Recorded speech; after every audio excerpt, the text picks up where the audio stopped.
Welcome dear student. तो हमने हमारा प्रीवियस जो लेक्चर जो पढ़ा था उसमें हमने देखा था कि कैसे हम रोटर के साथ जो एक्सटर्नल रेजिस्टेंस कनेक्ट कर रहे हैं उस रेजिस्टेंस को वेरी करेंगे। तो आज जो हम चैप्टर हमारा डिस्कस कर रहे हैं control of slip ring induction motor, उसमें हम speed control from rotor side देखेंगे। तो speed control from rotor side में सबसे पहले हम बात करते हैं रोटर रियोस्टेट की। तो रोटर रियोस्टेट बिल्कुल सिमिलर है जैसे हम डीसी शंट मोटर में आर्मेचर रियोस्टेट कंट्रोल करते हैं, वैसे ही हमारा रोटर रियोस्टेट कंट्रोल होता है।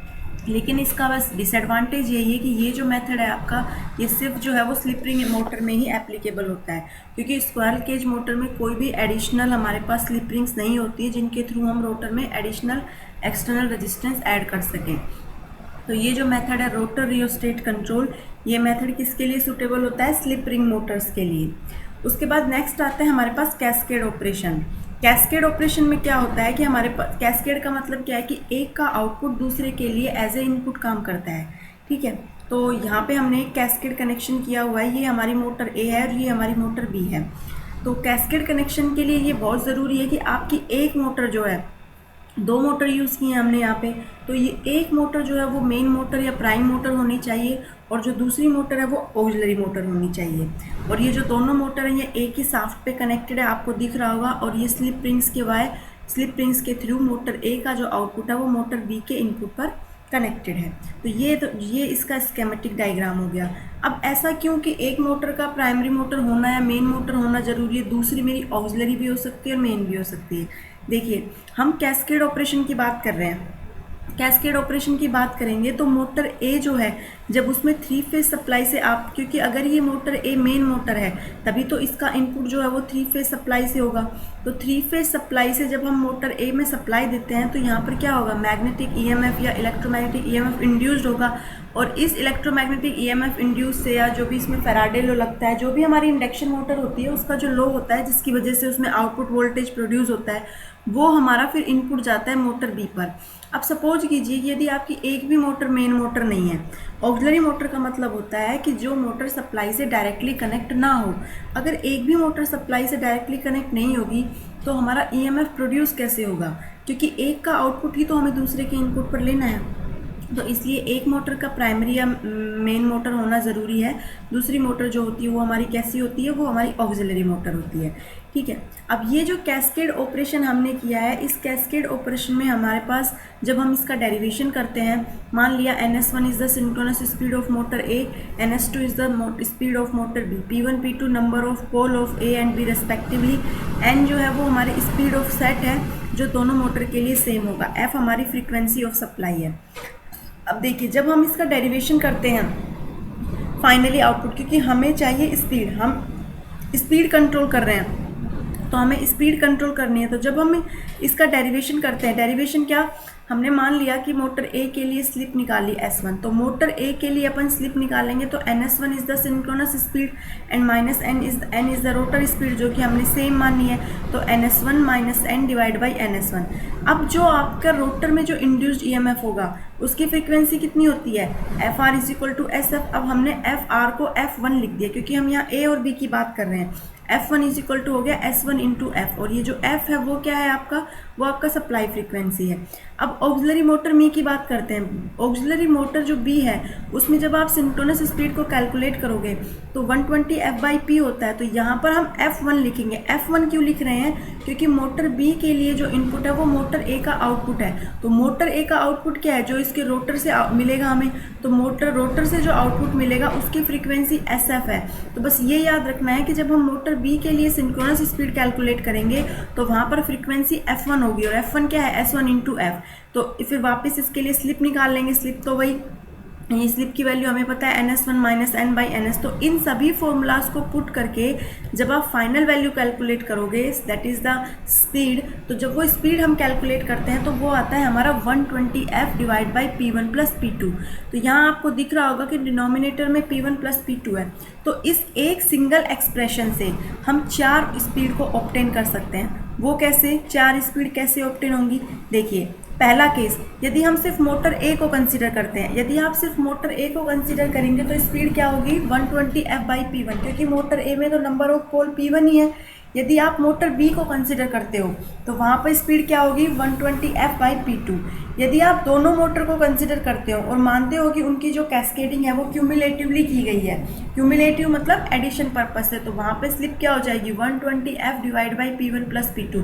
और यदि आपने ये माना कि आपकी जो मोटर है वो डिफरेंशियली कैस्केड किया हुआ है तो वहाँ पे जो मोटर की स्पीड है एन वो क्या हो जाएगी 120F/P1 - P2। तो इस तरह से इस एक एक्सप्रेशन से हम 4 स्पीड को ऑब्टेन कर सकते हैं। तो यहाँ से हमारी स्पीड कंट्रोल हो जाती है।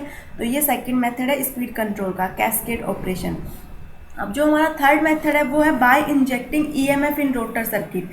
ईएमएफ रोटर, आपकी मोटर का जो रोटर है उसमें हम यदि एक्सटर्नली कोई ईएमएफ इंड्यूस कर देते हैं, अब उसकी कंडीशन क्या होती है कि जो ईएमएफ आप इंड्यूस कर रहे हो, जो ईएमएफ आप इंजेक्ट कर रहे हो, इंड्यूस का मतलब होता है कि आपके सर्किट में जो इलेक्ट्रोमैग्नेटिक प्रोसेस है या कुछ इंटरेक्शन है उससे इंड्यूस हुआ है। इंजेक्ट का मतलब होता है कि आप एक्सटर्नली उसमें ऐड कर रहे हो।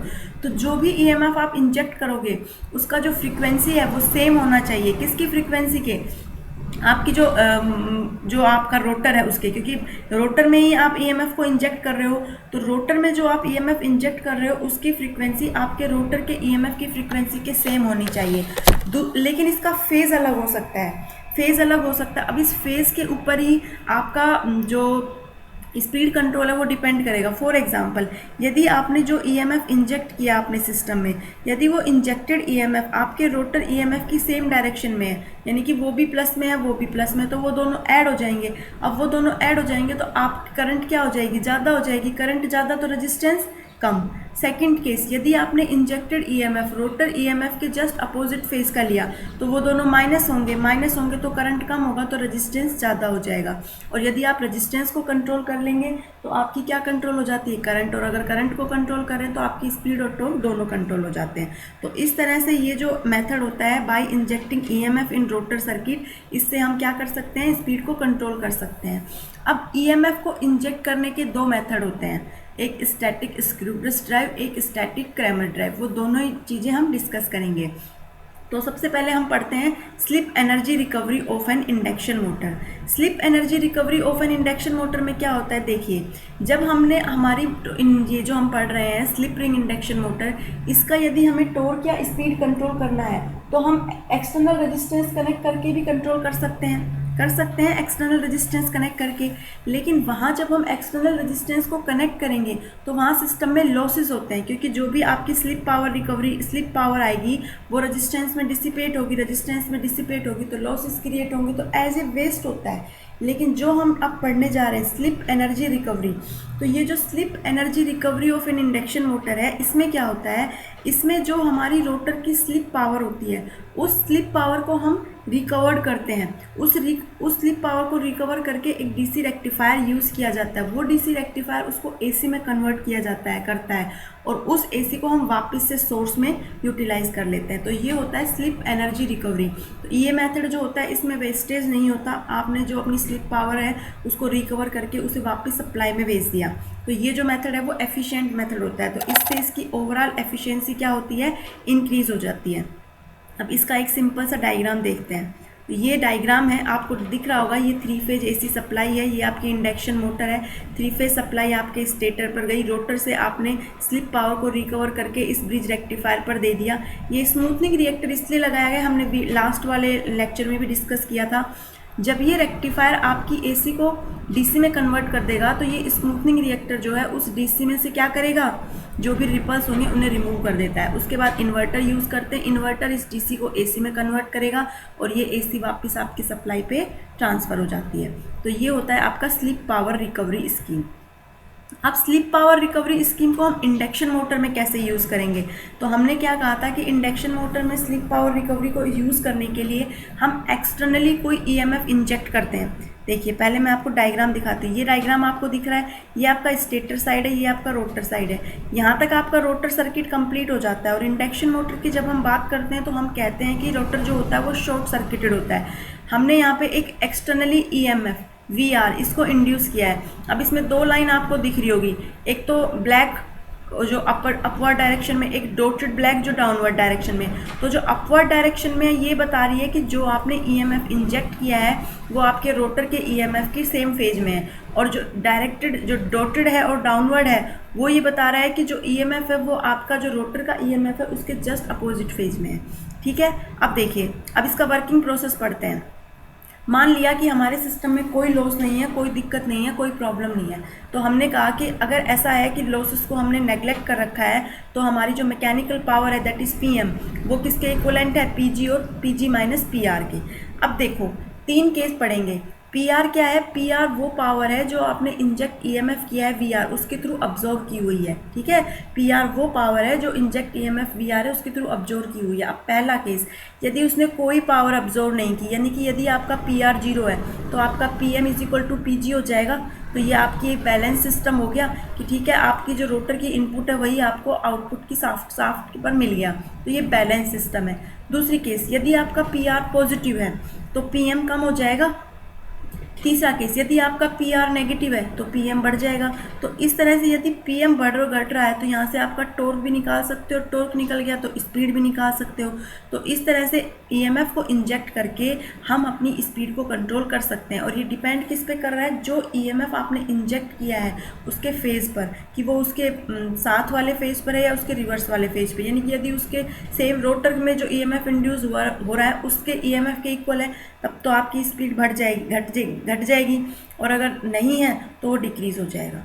ठीक है, तो इस तरह से ईएमएफ को इंजेक्ट करके हम क्या करते हैं, टॉर्क की स्पीड कंट्रोल करते हैं of slip ring induction motor. Thank you.